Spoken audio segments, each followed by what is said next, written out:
All right, Matt, I got you back. How are you? Good. How are you? Good. It's been a couple weeks since we did our last episode, which was our first episode that you and I have ever done together. Yeah. And for the listeners, if you didn't listen to that episode, go back and listen to that episode. We probably are going to drop these back to back. Yeah. So when I say it's been a couple weeks, that might be confusing to the listeners, but that's oftentimes how we do an episode 1 and an episode 2.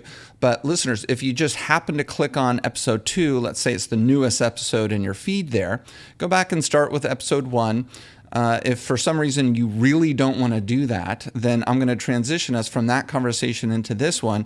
We left off, Matt, talking about COVID and kind of what you were doing through that horrible transitional period of COVID. Yeah.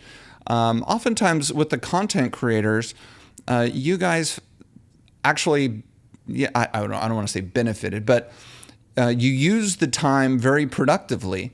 One of the things that you did was you started reusing old educational videos and posting them on Facebook, and they started getting millions of views. That was the last thing that's kind of where we left off.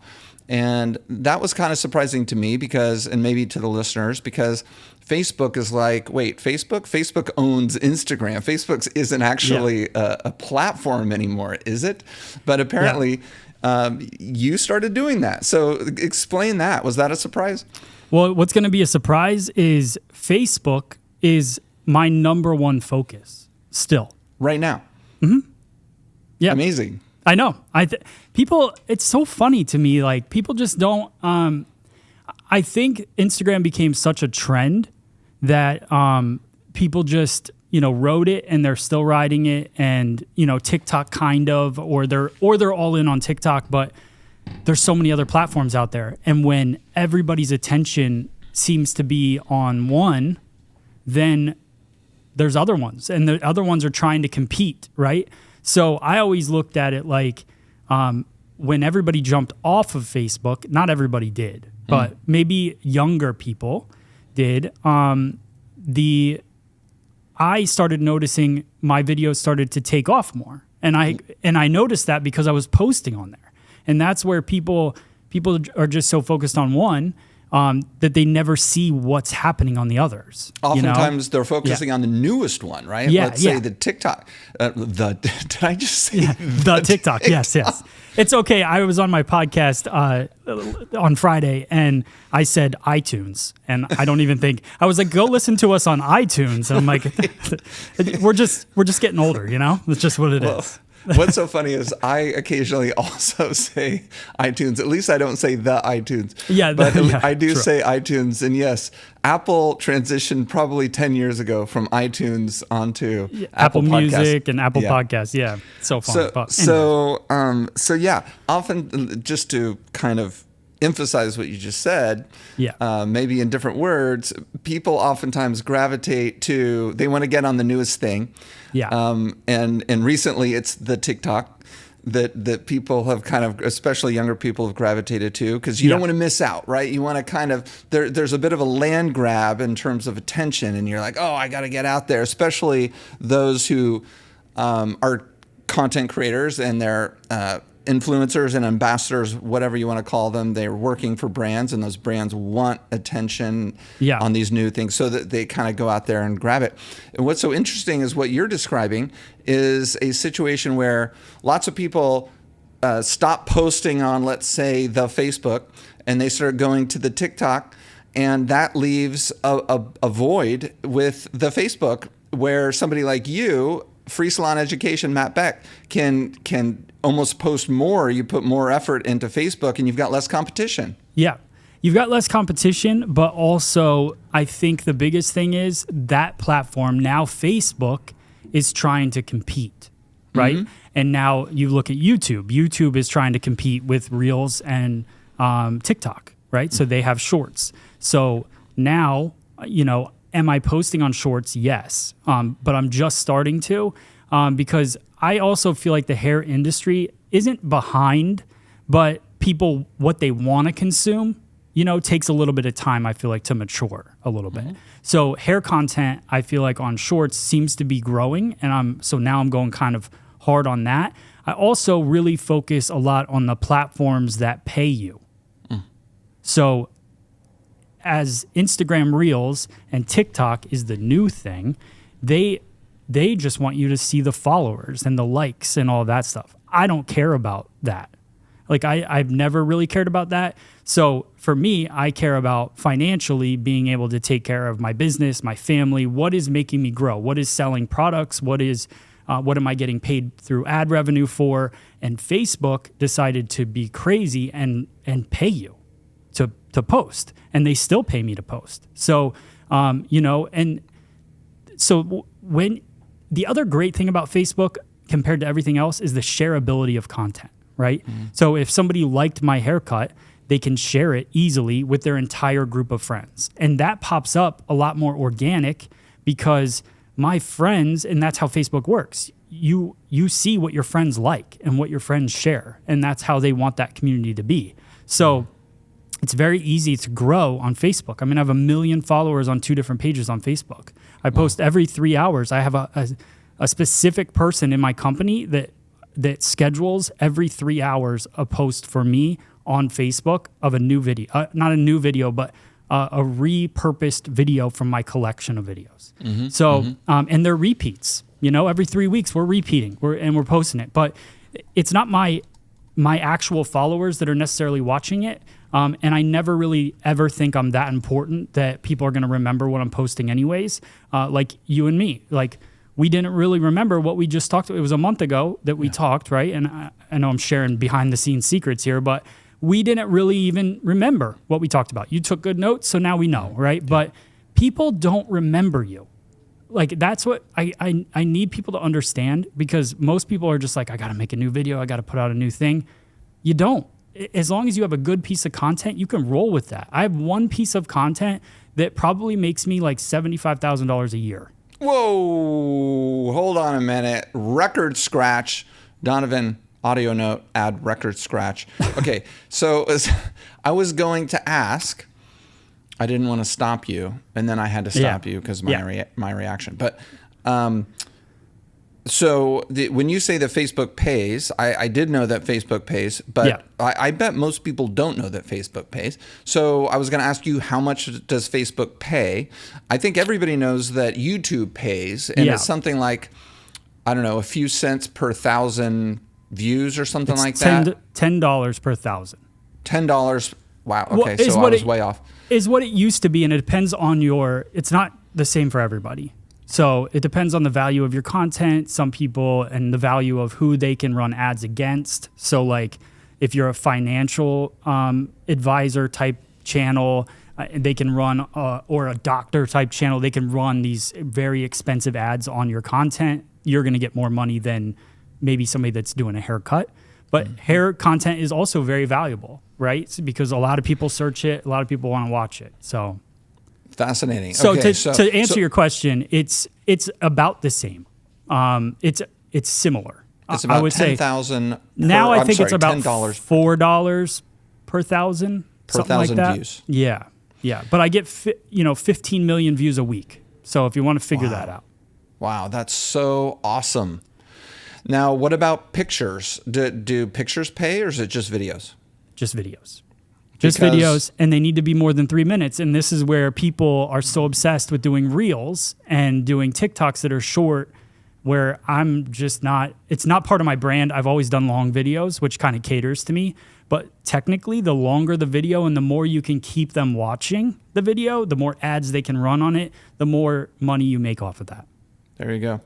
And the more they are going to promote it. Yeah. And that's how it works, and that's where Instagram, I barely post. I've been posting a little bit more because back to our last conversation, I want community back. I've been obsessed with getting 15 million views a week. You know what I mean? Like that's kind of been driving me. Yeah. But I have a community, obviously. And I also realized today, I just did a live. I was on live for 2 hours today on YouTube, and I went live vertical. and I went live on Facebook and YouTube vertically, and I had almost 500 people the entire time on my live. That's not normal. It's been like maybe 150, maybe 50, depending on by the end of the stream. I got 50 people hanging on. Now 500 because it was vertical. So, and that's because YouTube and Instagram and Facebook are trying to compete with TikTok Live. It's just what happens. So now they're all trying to compete. So I'm going to jump on TikTok or on YouTube Lives vertically and start racking up those people. It's playing it backwards a little bit, I feel like, but I've never, and this is the other thing, I've never really worried about doing the cool thing. I've always just worried about doing the thing that I think is working or I like doing. So some people won't come off of Instagram or won't post multiple times a day because they're afraid it's going to make them not look cool. I don't care about that, so. Right. Well, I mean, if you have so much attention on Facebook, how is that anything but good? I mean, well, it's not good attention. So that's the other thing. So when I talk about that one, it's not always good attention, right? So that one video that I talked about that I make probably the most money off of, that girl is chewing gum the entire time. So what happened? Sorry, I am a little bit of a cough there.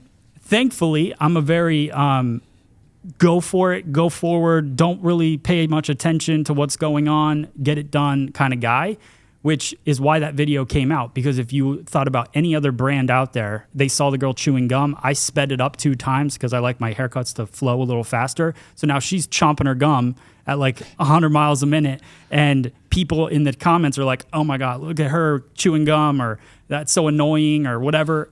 And they just comment. And then I also, kind of shaved her sides up, did this really fun pixie cut. So now people are commenting about the haircut. They're commenting about the gum chewing. They're commenting about all these things that they maybe don't like. Some people do like it. Now they're fighting in the comments. And now you're getting more views. People are watching it longer. People are commenting. And that's the recipe for, a viral video. So I get paid the most on a haircut that it's fine, but it's not my best work. But, I post it every 3 weeks because every time it pays bills. Yeah. I always think about content posting as like keeping a fire burning, right? So like the whole time I'm just feeding it, and I feed it with some things that I think are going to be more community based, like a little more deep education, things that maybe are not going to go viral. I know they're not going. I know most people aren't going to care, but hairdressers will care, right? Then I throw that one in the fire that will just make that flame go, and then I can throw some other ones in. You know what I mean? The algorithmic flame. Yeah, the algorithm. Yes. So, and that's just kind of how I've always done it, is trying to keep the fire burning. Every 3 hours posting something, keeping a diverse kind of post, long videos, short videos, things like that. I don't really post pictures that often because they never do well for me. But that's not how I built my platform. So just constantly posting videos. Okay, so I'm fascinated. You post the same video every 3 weeks, and it gets a bunch of negative comments, probably gets some positive ones too, but it probably gets the most negative comments of any of your content. Yeah. And I'm curious, do you get the same negative comments every 3 weeks from different people? Yeah, because the world's the same. You know what I mean? Like, human beings are all very similar. Like, there's in types. So like, and this is what you learn from just watching people's comments all the time. They get the same reaction. And that's what is interesting about posting on different platforms, because I'll post that same video on TikTok. No one cares. You know what I mean? They barely watch it.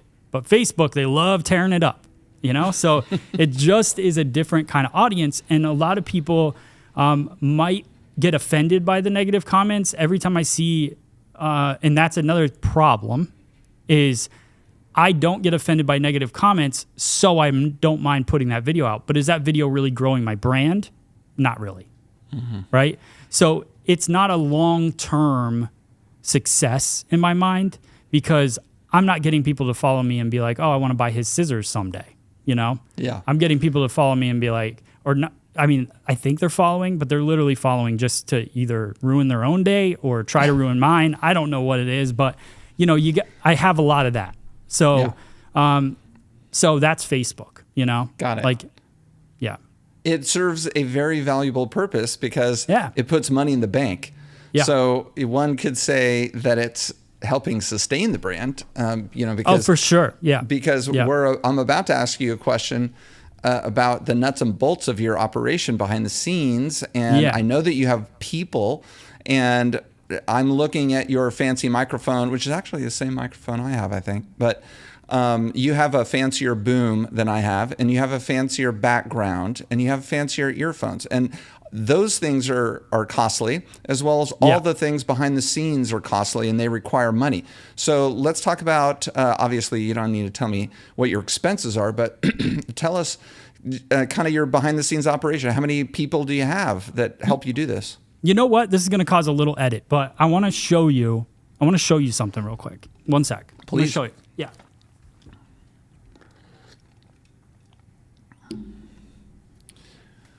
Okay, so Matt has changed his camera.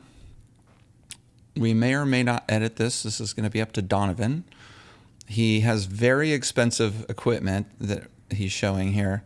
Maybe the YouTube watchers will be able to see this. Oh, that chair. I love that chair, by the way, Matt. That's a Herman Miller sale chair. Yeah, look at you. You know it. I know it because we put those in the salons.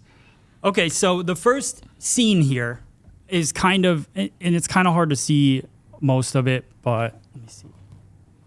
Oh, so that's my studio where I film all my videos, right? Yeah.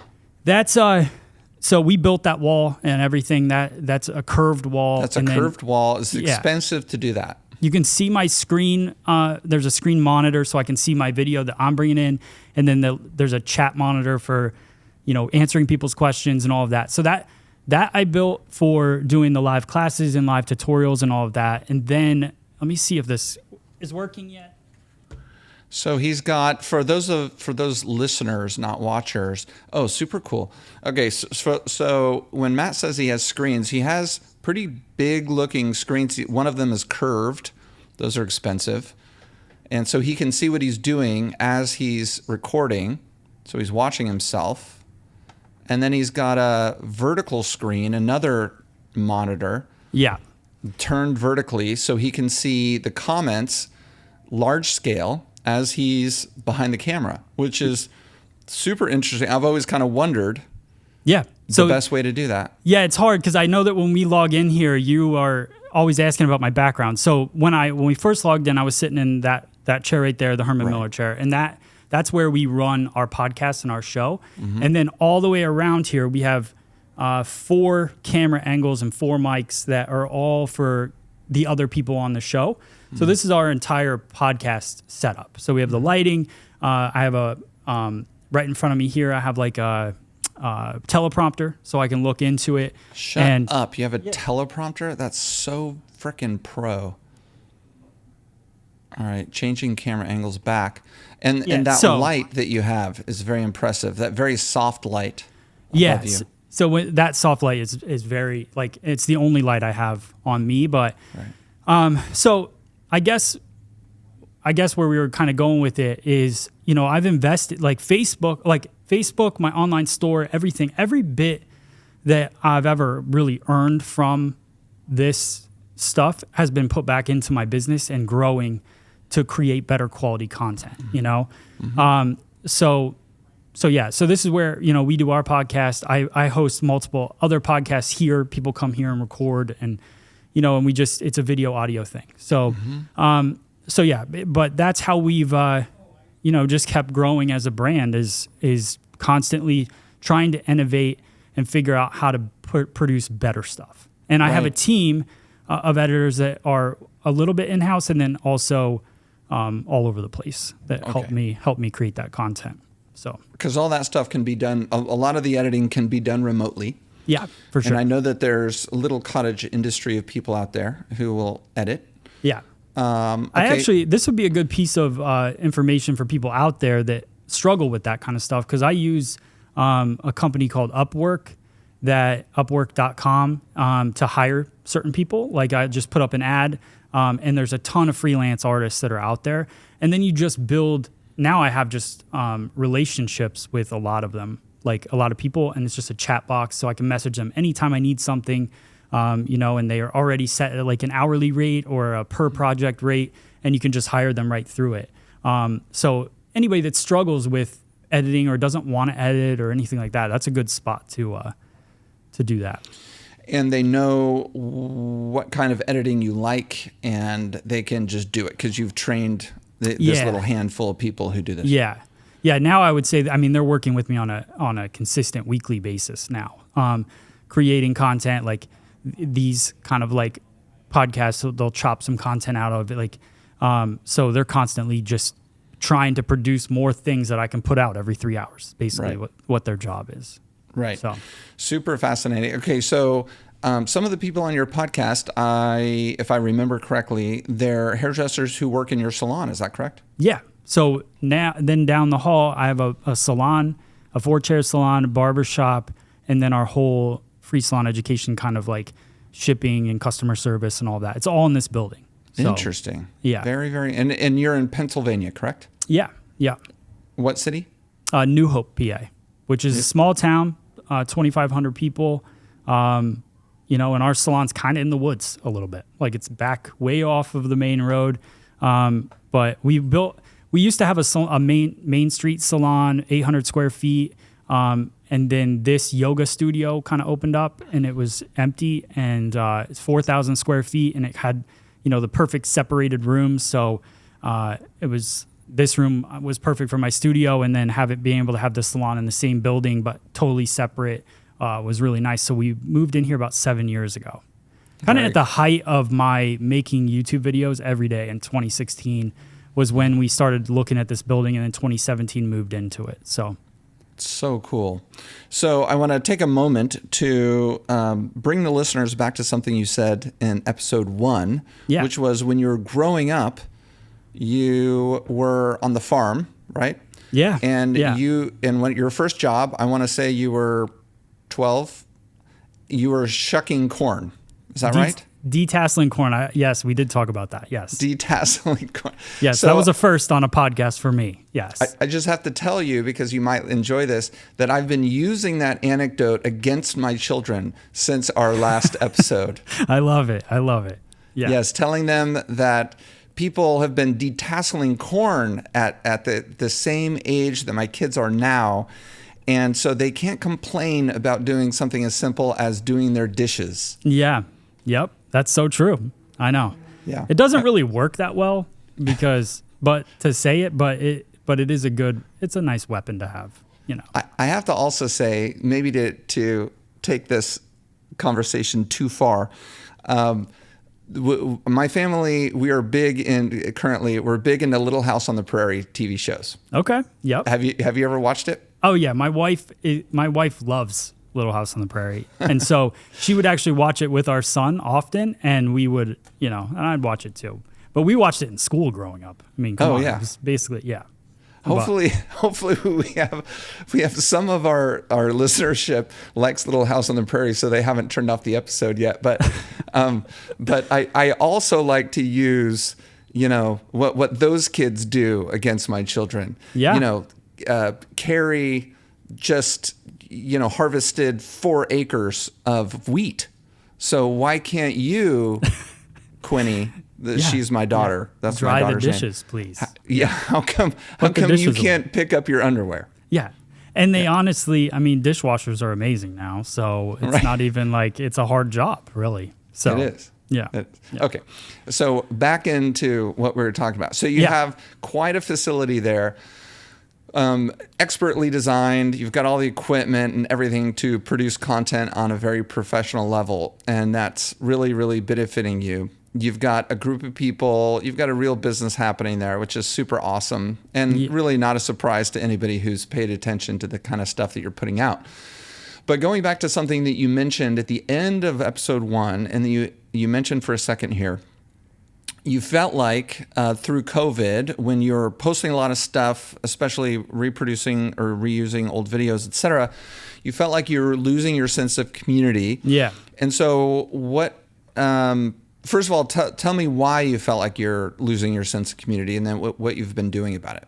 So I kind of, so going into that Facebook conversation, I got just, and that's kind of what I was saying. I don't know if I said this on the last episode or not, but I got very, so 2020 was obviously crazy for everyone, right?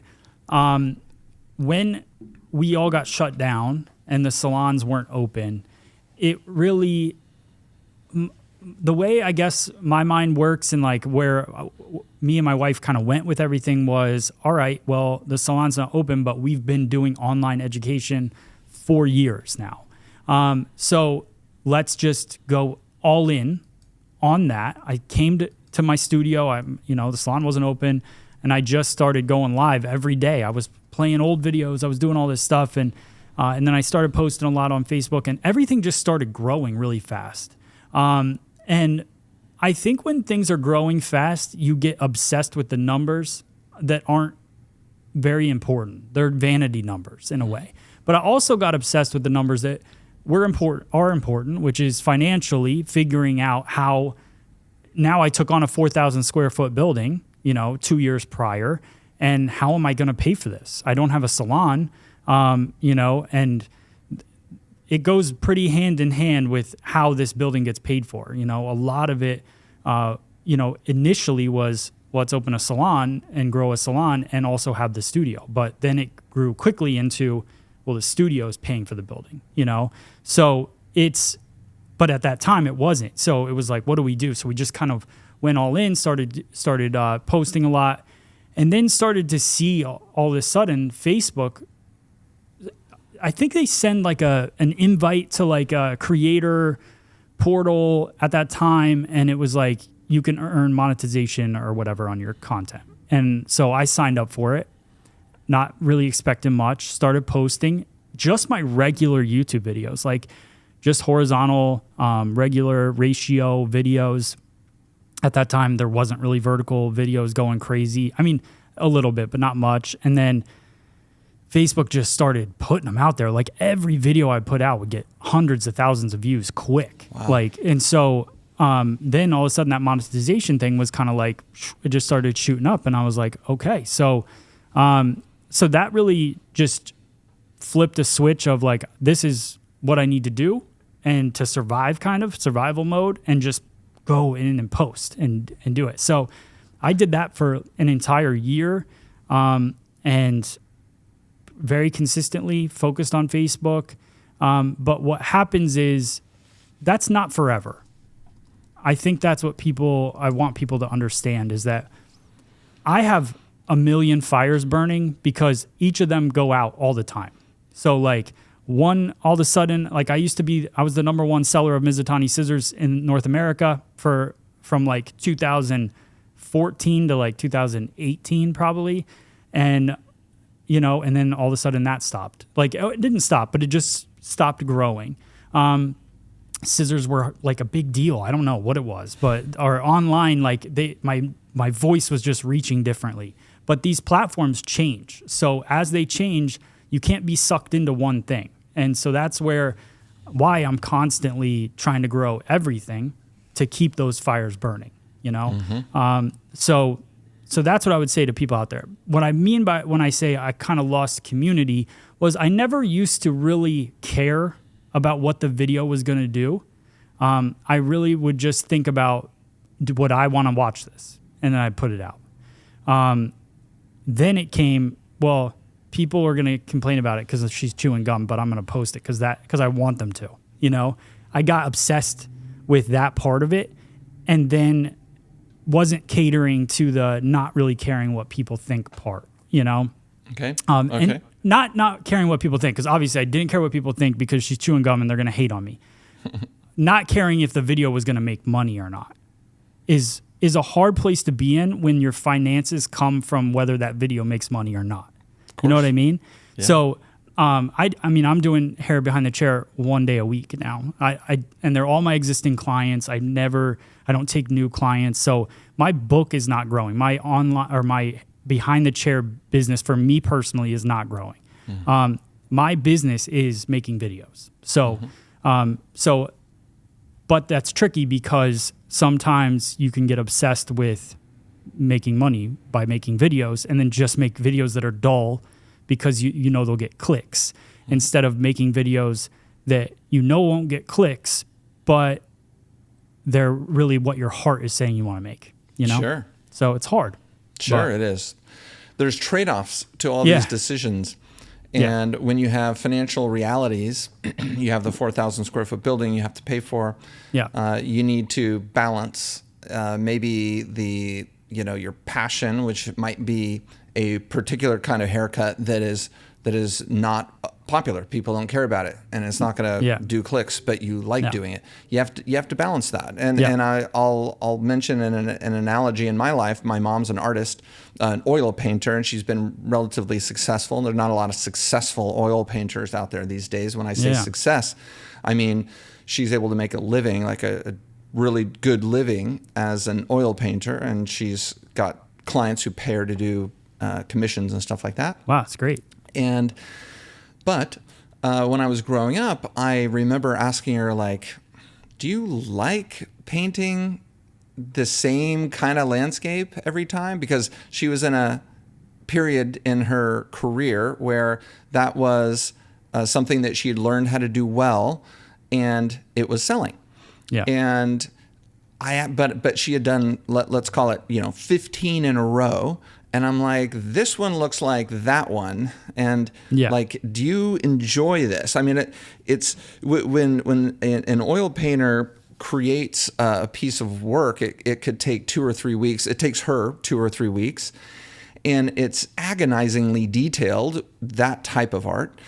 And I remember thinking, God, it just seems so monotonous and boring. And she's like, yeah, I mean, I've done this same kind of cloud for the last year and a half. And is it exactly how I want to be spending my time? No. But, she's like, you find ways to get better at the cloud, to add lighting differently, to make it sparkle here, sparkle there, maybe something I didn't do 10 works ago. I remember her balancing the practical nature of needing to make a living, needing to sell the art, and doing something that she enjoys. And I think this is the reality we all live in. And sometimes I get a little 100%. Frustrated when I read business news, let's say, and Warren Buffett, who's, for those of you who don't know, he's the well-known billionaire who runs a big company. And he often says that he tap dances to work, and you should only do something that you're super passionate about. And I'm always like, gosh, how practical is that for the average person? Yeah, that's a good point. I mean, even within when you are, I would say I kind of tap dance to work, because most of the days I'm doing something that I truly am obsessed over and love. But when I have to cut the wolf haircut for the 15th time because I know it'll get 1 million views or whatever, I'm not tap dancing then. You know what I mean? Yeah. But when I'm setting up for this podcast or, putting stuff together or messing around with cameras and all that stuff, I thank whoever every day for that opportunity that I get to do that. The people that watch my videos, the people that have supported my channel for so long, like, I'm very thankful that I get to do that every day. And I don't feel like sometimes when you do something that you love so much, like you actually feel unproductive because you're like, did I really just work today? Or when I know I'm working all the time because I go home and I love doing this and I'm on my laptop and I'm building a website or adding products, details to something, or like all of this stuff on the other side of it, the business side of it, the behind the scenes part of it, I'm obsessed with. And that's why I've been able to really build what I built, is because I'm obsessed with that part. You know, doing a wolf cut 15 times is not what I'm obsessed about. But I could cut a bob 15 times, but people aren't watching that right now. People don't like bobs right now. So, you know, it just depends. Sure. You know, and you're not always and it's not just the wolf cut that you don't enjoy doing. It's if you have an employee and the employee is not, you know, doing something good, or they're mad at you, or, you know, you let somebody go and they sue you, or, you know, your landlord sends you a bill for a surprise $15,000, or, you know, life has a lot of things that are not part of the passionate fun. Yeah. And this is a lot of the stuff that, you know, over the years, now and then somebody is like, you know, I want to do what you do. You know, I want to have a bunch of salons. And I'm like, I don't know if you really do. Yeah. Like you don't see all the bullshit. That, you know, that I have to deal with. You're probably the one person that would understand. I have a 4,000 square foot building. You know, me and my wife have this salon. We've had it forever. And every time since I started doing online stuff in 2012, and as it just kept growing and growing, every time someone would quit, I didn't rehire anyone. Like, so we have 3 employees here. That are hairdressers that cut hair every day. And I love them. And I taught in Paul Mitchell with them. I've known them forever, and I will have a salon until they stop doing hair. But am I going to hire more people? Probably not, because my passion, it's very difficult. You know, salon business is very difficult. I love having a salon. I can't really imagine not having one, but at the same time, I can't imagine bringing on a new employee and trying to spend that time really making sure that they're going to, you know, be up to par with what we're doing and all that stuff. And just, they're going to fit the vibe of the place. Like, you know, it's very hard. So, so I totally get what you're saying. Like that, there is struggles, and you do own multiple, like I can't, you know, that's crazy. It's a lot. And I say this because I want people, so I sometimes find people get frustrated because what they find themselves doing too often is not what they really like. Yeah. But I think that's just the reality of life. I mean, let's go back 200 years. Do you think that hardly anyone 200 years ago was doing what they really liked every day? No. Like, it's an extreme thing to say, because 200 years ago, life was very, well, I mean, why don't we just go back probably 75 years and just say every year before that was probably most people doing what they really didn't want to do every day. But that was the expectation. You know, our quality of life has increased so many times in the last several decades. I think it's unreasonable for people to expect that they're going to spend every second of every day doing what they're very, very passionate about. But I like this conversation, and I do think that if I had to be behind the chair all day, I would 100% not be happy. If I had to be behind the chair 100% every day. In between my clients, every single time I would do hair, I'd be editing a video or walking around doing a voiceover, in my car doing a voiceover. I would be doing whatever it took to be creating what I loved. So what I would say to anybody is we have the internet now. Like, it's not 200 years ago where you didn't have a choice. Like, you really just had to do whatever you had you were given the ability to do, I guess, or the privilege to do. Now, think about that thing in your family that everybody reaches out to you for because you love it so much and you're the expert on it. You can talk about that on the internet and become popular with it. Like, if you look at the internet, there are tons of people talking about the things that they love every day. And then there's so many people that are like them that aren't putting that content out, that would want to listen to somebody that is really obsessed and passionate about something. What I don't think you should do is pretend to be passionate about one thing, putting that out on the internet just to try to get likes and clients or whatever, but that's not actually what you love, right? I love educating and teaching people haircuts. It is something I love. I love making videos. I love creating content. I love building a business. I love building websites. These are all things that I truly love and would do for free and pretty much do. Like even my clients, they barely pay anything. Like I'm definitely not the business guy that's like, go charge $500 for a haircut. I have clients that come in and I'm like, it's free. I don't know. Like, or I'll be like, they'll be like, dude, can I get a haircut? I'm like, can I film it? Because then I'll just do it for free and then I can put it out or whatever. And lucky client. Yeah, lucky. So, but that's because I just love doing it. I don't care about like, but I figured out how to make money. Yeah, I figured out how to make money, and that's where you have to figure that out. But money comes when you have a passion, I think, and like you start putting out that passion, and then all of a sudden people are like starting to catch on to it, and now you've got companies reaching out to you because you're talking passionate about whatever they make, and authentically. It's just, authentically, It translates. People enjoy it.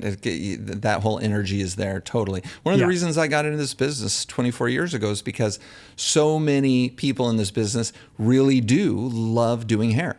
And, sometimes somebody will tell me that they're not into it, but so many of the people that I know really, really love it. That doesn't mean it's 100% of the time, though. You like doing the videos, and you happen to be a good hairdresser at the same time. So it all kind of wraps into something amazing, and people have recognized that out of you. Yeah. Okay, so we've mentioned TikTok a couple times. We've mentioned kind of what you're doing, and we mentioned how important it is to not just focus on Facebook and YouTube, but focus on other things because trends change, audiences move. There's kind of a dynamism to this whole thing, content creation, and really a media business is what you're doing. So how much effort, are you on TikTok? How much effort are you putting on it? Do you like it or hate it or what? I'm putting in a little bit of effort into it. I definitely post, try to post every day, but I'm not posting quite every day, I don't think, like if you really look back on my record. But I'm studying what's working and what's not working. And when I really find what is going to work, which ones are going to hit, that's when I'll go more all in. Like the wolf cut, 1 million views on TikTok, no problem. But anything else, like it hasn't really been hitting. But again, I'm getting kind of a core audience on there. Some people commenting. I'm noticing some repeat commenters. So I have to stop thinking like that. Like, and TikTok, maybe it's paying some people for getting millions of views, but, I'm not seeing any money really coming in on that platform. So, but I only have 70,000 followers, so I'm not like huge on TikTok or anything. So I'm playing with it. I'm playing around with it. I'm also doing shorts at the same time now, going a little bit heavier with that.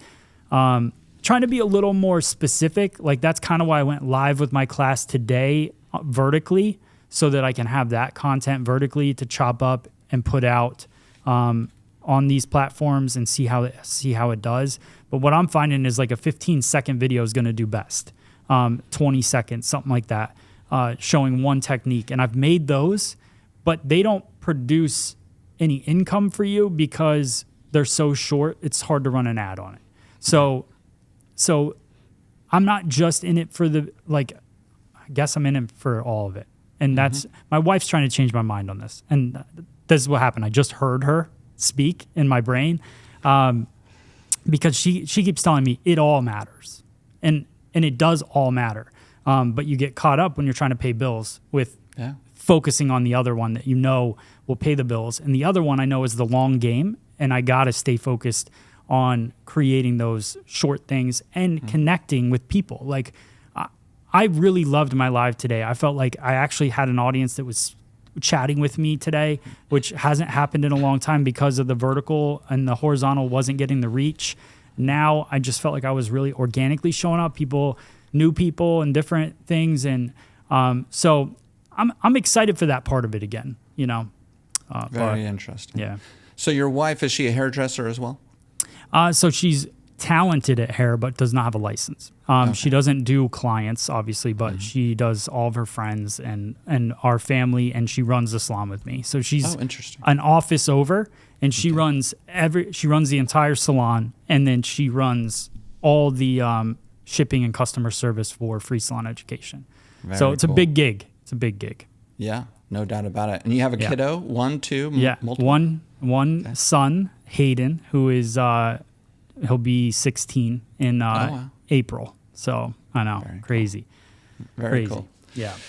So this is a question that I ask towards the end of every episode. If I handed you a wand and said, if you waved it, anything that you want to happen would happen in the industry. So I'm handing it to you. What would you change about the industry right now? In the industry?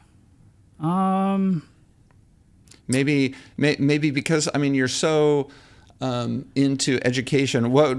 I'll even kind of lead you in the direction of my curiosity, which is, what would you change about the current state of education in the industry right now? So I'm going to answer this in two ways, because it's upsetting that the hair shows and all of that have kind of gone downhill. And I know it's like an old school thought process, and you don't want to be like stuck in the old days of like when things were so cool and fun. But I really did love the energy of a hair show and a bunch of like-minded people being together. So I really wish I could kind of change the idea of that and make that more popular again. And I really think it could get popular again, because everybody wants an experience. And I know, some people are creating these experiences that are above and beyond just hair, and having little conferences together, which I think is cool. So I would say just bringing back the popularity of that. What I am very excited for, though, is, and if I could wave a wand in education, it would be to fast forward, because I think augmented reality playing a part in, when you look at like Apple Vision Pro and all this stuff, of being able to be in a room with anybody else, looking at the same object, watching me cut hair through my eyes, and then being able to kind of see it from other people's eyes, me being able to draw on a head, or just really the thought of being able to create education in augmented reality is very exciting to me. So I'm like really looking forward to it. I'm watching and studying what I can, because I've always been trying to like, how can I make technology be more of a part of what I do? So I'm very interested in it. I think it's still, a good ways away, but just even the idea of me being able to wear goggles or a headset or glasses or whatever and teach a haircut, and you can watch it through my eyes and I can show you different things, I think is going to be really, really cool. So, Have you played with the Apple Vision Pro? So I have. I mean, I've played with other VR headsets, but not that one. I actually was going to obviously pull the trigger on it because I like having all the new gadgets and all of that. But I really think there's going to be a second one, or the price will shift a little bit with it. And there's not enough apps right now. Like, I am a huge Apple fan. Every computer I use is Apple, but I don't. The first generation, I don't need to be that guy anymore. Like, it's just not ready yet. But It does seem fun. I mean, I watch every video about it, and I do think this is where it's taken it to another level, because the see-through is so good that I could wear those and do a haircut. Like, that idea is perfect. And then being able to draw on an object, or place different things in a room to showcase different things. Like, it's going to be so cool. What's coming up. So to listen to you kind of future cast is super fun, and takes all the listeners, including myself, into kind of that creative, what's going to happen neighborhood mentally. A lot of what you just said is possible now. I mean, you could put, with a headset, you put a camera on it, you film. Have you tried to do that? And why have none of us seen a video that is from literally the perspective of the person cutting hair? Because it's an awful ride. Like, have you ever been seasick? It's kind of like that, right? Okay. Like, so it's jittery and stuff. Yeah, like, so you can look back on my channel from like 2015. I bought my first GoPro, and so the multiple angles that we'd have a main camera angle, and then I would literally do clients and have a GoPro on the front of my head. Nice. but it's so shaky and everywhere, and you don't realize how much you move your head when you're cutting hair. So, and then I bought these glasses. They look like Viper, like baseball glasses, and they had 2 cameras. The on Snap, them. was that the Snap? It wasn't. It was before the Snap. So these were like spy glasses. Like these were like before Snap even had glasses. We actually did them just as a funny joke when we did our podcast back in the day of like one of the guys that worked kind of more in the background. It was like from his view. So like we would just record his eyes like the whole time. So, but we used it for some haircuts too, but it's just the quality wasn't good. And still, again, pretty shaky. But when it's on your eyes, it's definitely more focused in. Like the GoPro on the head it's not good enough. But yeah, so I think Apple Vision Pro was the one consideration I had with buying it, was that I think I could actually film a haircut doing it, but I really don't think it's going to be good enough quality yet, but it's getting close. It's getting really close. Like the fact that our phones are turning into better cameras than like these giant expensive cameras that we have is just crazy, you know? Yeah, so. Absolutely. I try to tell my kids how quickly things are moving, and the easiest way for me to do that is to show them old Christmas videos. My kids are 11 and 12, so they're young, but they're old enough to have been around when, let's say 7 years ago, when I still had a handheld camcorder or whatever we called it, video camera back then, because that was better than the iPhone or other smartphone. And the quality was horrible. Yeah. Compared to our iPhones these days. So it's crazy how quickly things are moving. It's even shocking a little bit to myself. Yeah, it's crazy. Okay, the other question I love to ask at the end of an episode is about hair horror stories. Do you have any hair horror stories? And I'll kind of expand the topic to include any sort of production horror stories. Do you have any? Okay. Did you accidentally stab anybody in the eye or something on camera? So I actually will. No, thank God. But I'm going to give you 2 super quick ones. The first one was when I was in beauty school, and I went to cut this guy's hair, and this was before I knew how to move the ear out of the way, but I slid my scissor down and I went to cut like his hairline, but for some reason my scissors wouldn't close, and I just kept forcing them to and not realizing that in the back end, in the point of my scissor, like where the screw is, his ear is in it. And I cut a chunk of his ear, and that was bad. I had the towel up against him, and he was actually very nice though, and he got a free haircut, and I don't know whatever happened, but that was rough. And then this one, did he come back? I have no idea, not to me. And this one is probably my worst one, because I was assisting a guy had just moved to work in the salon in New Hope from Illinois. And so I was young in the industry, hadn't really made many mistakes other than the ear thing. And I set my flat iron down. I was finishing his client, blow drying her. I was blow drying her. I set my flat iron down, and I set it on, like those tool belts we used to wear, like the scissor belts. They had like the vinyl strap. Well, that vinyl strap was under the flat iron. So all of the black vinyl material is now melting onto the iron. I pick up the iron and I iron through her hair, and this black streak of plastic, like melted plastic, goes onto her hair and just dries instantly. You laminated the hair with black plastic. Yes. And which was probably not the service she wanted. Nope. And I'm going to tell you right now, to this day, I don't think anybody knows about it. I ironed over. That just changed. I ironed over it, and it started to disappear a little bit, and I just kept kind of combing it and ironing it, and I was freaking out. I was sweating, you guys know, it's the worst. When you really make a mistake and you don't want to tell the person, and it was in the back of her hair, so she didn't even know. Obviously I'm blow drying her and finishing her because he's off doing something else. So no one's paying attention. I'm just working that section. And then I go to another spot, and then I come back to it, and I finally just melted it enough off that it kind of went away, but it was still kind of hard in her hair. And I'm sure she noticed it later, but I just couldn't. I couldn't do it. But That's amazing. yeah, I'm actually sweating right now thinking about that moment. It was so bad. And I never told him. I never told her. I just moved on.